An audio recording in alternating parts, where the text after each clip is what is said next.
Dnes je 12. júla 2016, druhý deň mojej cesty, Severský okruh.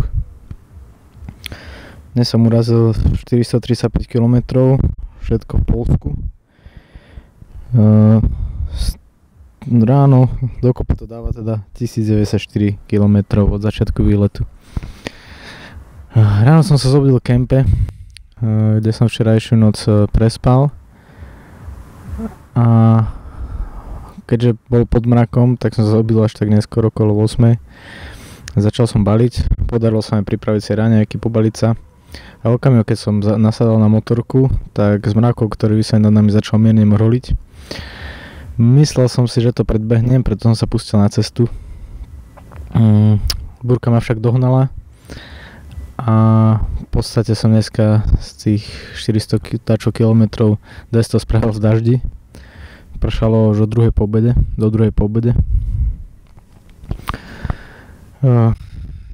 Neviem, že čím to je. Či je to nejakou mojou vierou, nakoľko včera večer pri mne postavil stan nejaký kňaz, chlapík, čo má nejakú vlastnú diecézu. A silou mocou sa ma chcel presvedčiť o tom, že aký je Ježiš najlepší zo všetkých a že on sa svetil Ježišovi, aj keď bol v Indii, tak tam všetci túžia po kresťanstve a podobne. Bolo to celkom vtipné, hodinu sme sa porozprávali, ja som mu tak mierne oponoval. No ale asi som sa dobre nemodlil, keďže som dneska riadne zmokol. Zasa na druhej strane stali sa aj pozitívne veci. Musím vynachváliť oblečenie, je naozaj skvelé. Hneď som to prezliekol, keď začalo pršať a fungovalo to úplne super, bol som suchý a zároveň sa to dobre vetralo. Held. No a potom sa mi dneska stala taká situácia, že z nadnárodnej cesty som schádzal na menšiu bočnú cestu, avšak od bočku som si všimol neskoro, rýchlo som spomaloval, bolo to do pravého uhla a nedal som si pozor na značenie na ceste, ktoré je veľmi šmiklavé v daždi a podšmykol mi zadok. Naozaj musím potvrdiť povesť Michelina Naki dvojok, ktoré ma podržali a len troška som pustil plyn a po dotyku s asfaltom znova chytili stopu. Čo som si teda netrúfal ani mysleť, keby som šiel napríklad na skútri a nemal som tam tieto gumy, tak asi by som to nechytil. A to som mal ešte na tomto naložených 50 kg batožiny, takže klobúk dole. Po takýchto zrušujúcich situáciách sa mi v tom daždi ešte podarilo aj poblúdiť. Okolo mestečka Pietrovic dačo.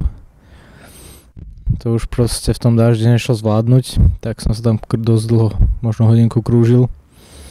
Nakoniec som to vzdal za spoločnou GPS-ko, ktoré ale nevedel nájsť lokáciu, avšak pomohlo mi trochu sa dostať ďalej, kde sa už potom chytilo. A v podstate 100 km z dažďa som šiel potom v GPS-ku a následne ma to vyviedlo do krásnej krajiny, kde zrazu prestalo pršať a ja som sa valil krásnymi cestami uprostred hôr, kde boli haje lemované trávnikmi, ktorí sa pásli bociany. To som ešte nevidel toľko bocianov. Každej dedinke bolo nejaké hniezdište a na poliach len tak samý bocian. A taká zaujímavosť, v jednom lese som prvýkrát videl značku na ceste Pozor rysy. Tak asi sú tu tie lesy čisté, keďže rys sa vyskytuje len v takých podmienkach. No a takouto peknou cestou za odmenu, za to trápenie, ktoré som mal do obeda, som precestoval v rýchlom slede ďalších 200 km a utaboril som sa pri dedinke Piecky.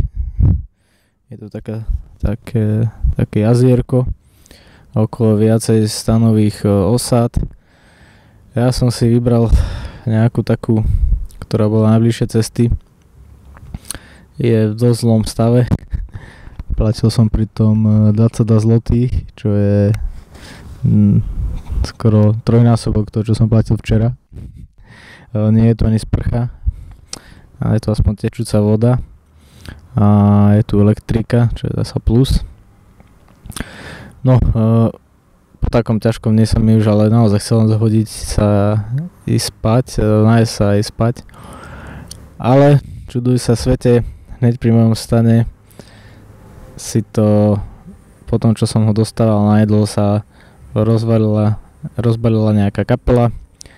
Miestni chlapci dvaja, ktorí začali zabávať celé kampové mestečko nejakými poľskými odrhovačkami. No možno je to pozadie aj počuť. Ja som sa raz aj odplížil, tu je také krásne molo, kde je trošku tichosti. Rozímam nad prežitým dňom. A ja dúfam, že to prestane, lebo len tak pre ilustráciu, jeden z tých chlapíkov má taký ten prenosný kýbor ako Michal David, takže no, stačilo 5 minút. A tak, zajtra sa chystám prejsť cez pekné cesty do Lotyšska. Nebudem sa už tak náhli ako dnes, dúfam, že vyjde počasie, aby som si to mohol užiť. Ak bude pršať, asi skôr počkám v stane. A čo som si akorát na mapách všimol je, že v Lotyšsku nie sú zaznačené žiadne kempy. A napriek tomu, že na tej mape sú zaznačené Poľsku kempy, aj ten, ktorom som. Takže to asi znamená, že v Lotyšsku fakt tie kempy nie sú. Takže to bude zajtra zaujímavé. No dúfam, že vyjde počasie a teším sa. Koniec.